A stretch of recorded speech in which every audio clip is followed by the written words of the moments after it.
Hello and welcome to White Horse Music TV. My name is Richard Bodiner and I'm co-owner of this wonderful shop with my lovely wife Michelle Bodiner. So today I am showing some cellos for a particular human whose name is Hanna. Showing her cellos, and you know, she was just wondering what sort of cellos that we had around the $5,000 mark, and so I thought, why not do a video and show her and show you, and then you can tell Hanna which cello she should buy. So to start with, this is a cello that I really like in and around that sort of price range. It's called a Chow SCC100E. I believe that E refers to European woods. And Chow's a famous cello maker. If it was made by him, it would be worth like $40,000 or $50,000. It's made under his instruction, and his instruction must be very good because I love the look of these cellos and I love the sound of these cellos. I love the feel of these cellos. I've shown these cellos in a few, the feel of these cellos. I've shown these cellos in a couple of other videos recently, and you often see me stroking them like this because the varnish is very thin, but it's lots of very thin layers. So it's protective, but you can still feel the ripples in the grain of the wood.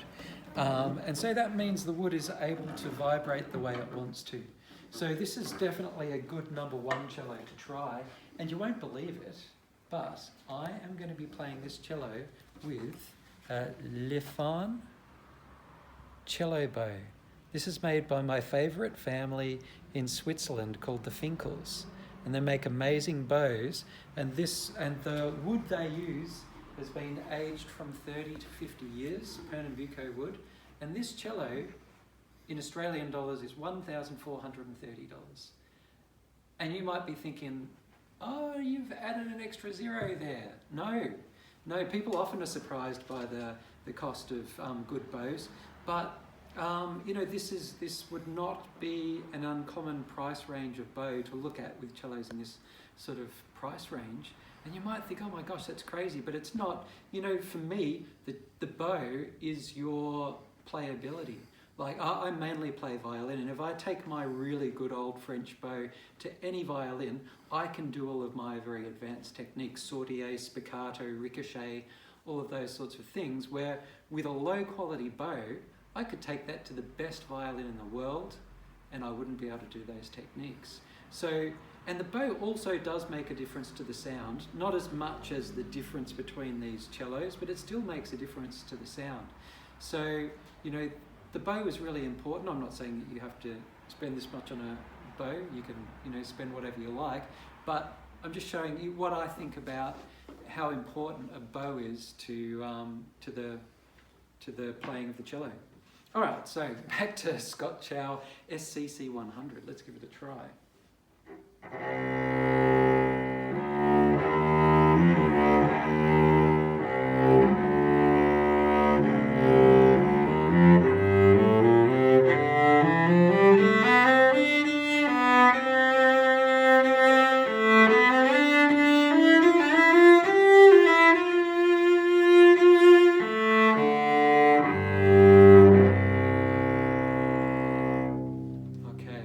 So it's beautiful and deep down the bottom there, deep and warm, and sometimes warm, mellow sort of sounding cellos don't have enough of an edge to them and so don't carry very well, but this is deep and warm but still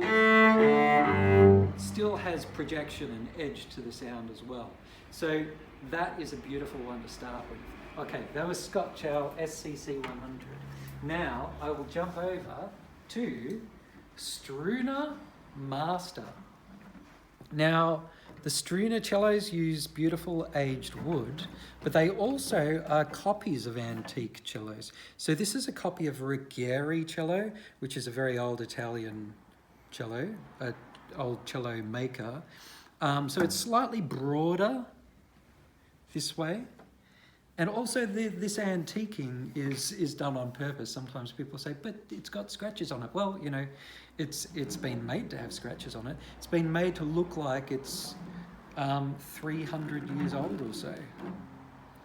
beautiful wood. So the wood they've used on the front there is very old Russian spruce. And that's supposed to give a more sort of like ringing and often deeper sort of a sound. So let's give this one a bit of a try.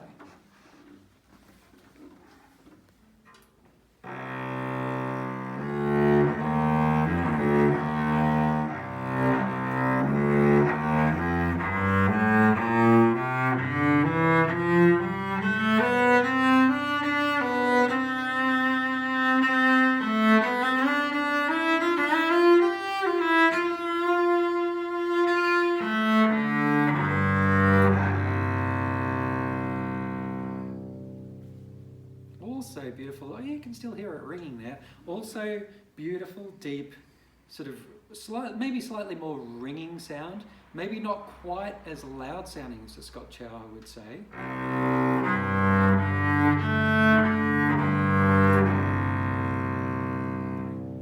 Definitely a beautiful sound as well. All right, that's already a hard choice. Oh, and I was going to say, on that Scott Chow, I used Larsen strings. Sometimes, you know, when people are comparing instruments, they'll use the same strings on each instrument to show, you know, to give them a fair comparison. But I choose the strings that I think suit that particular cello. So on this cello, I've chosen Larsen strings on the top two, which are mellow sounding ones, and brighter sounding Spiracore strings on the bottom. And it sort of, makes the sound of this cello even with that set of strings. The Scott Chow cello just wanted Larsens by themselves. All right.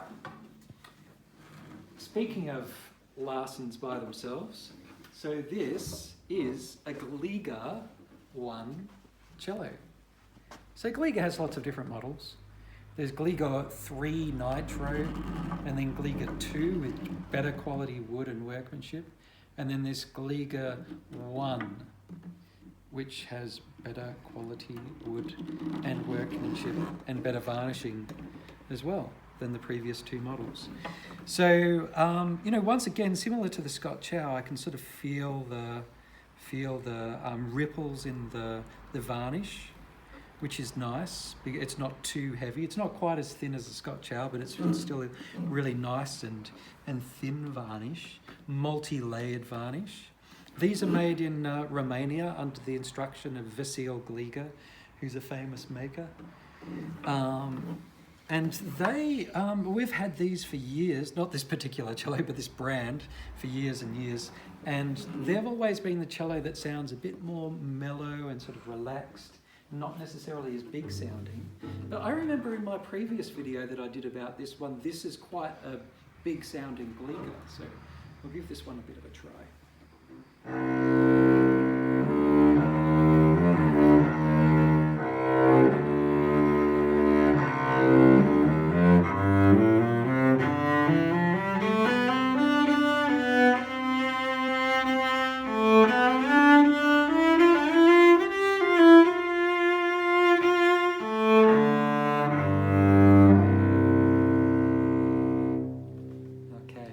Yeah, I would say it has similar sort of volume to the struna, and it does have that sort of Gliga-ish, very mellow sort of sound, but it has a little bit more edge than the normal Gliga, I would say, and so it gives a little bit more projection.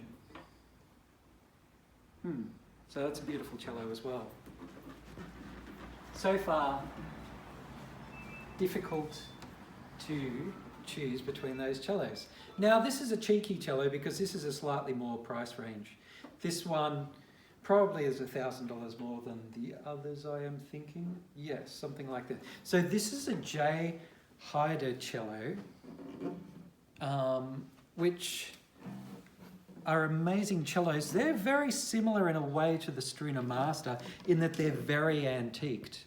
The Scott Chow and the Gliga 1 are antiqued cellos, so they're made to look a little bit old, but both the struna and this J haide are very antiqued. And so this is an antiqued copy of a Stradivarius cello. You can see a lot of wear around here where someone will have been playing in higher positions. So they choose, you know, parts where they think the cello would have been worn, sitting in the case, you know, the back of the cello there. So I think they look beautiful. It's interesting, everyone has different opinions of what a good-looking cello is. Some people will come in and see a pristine, very shiny-looking cello and say, that one looks fantastic, and all the others look terrible, and others will come and see a very antiqued one and say, that looks great, and that shiny one, that looks like a toy. So, you know, everyone's got different tastes. Let's give this J haide cello a bit of a try.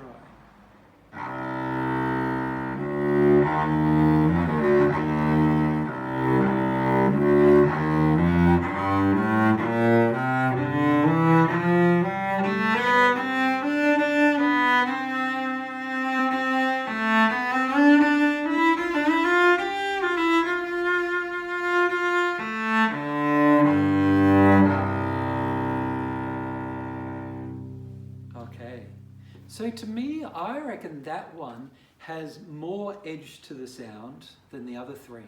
It's sort of like it's got depth, possibly a tiny bit more depth. It's got depth, but it's also got a little bit more of a core to the sound, which pumps out the sound a little bit more, I would say. But just to give you sort of like a bit of a reference, I'll play each of these a little passage, maybe just a little scale, straight after each other, and I'll stop my mouth from moving so that we can listen to them properly.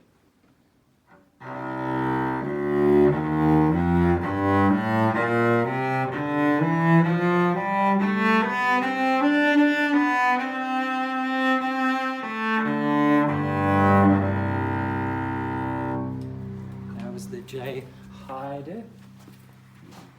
This is the Scott Chow.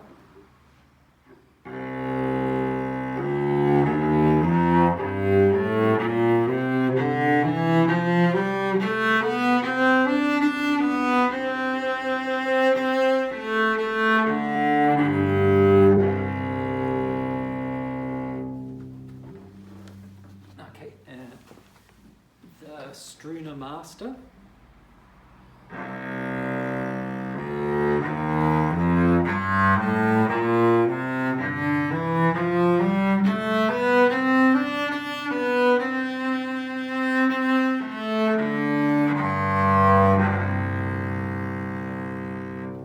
Okay, and the Gliga 1.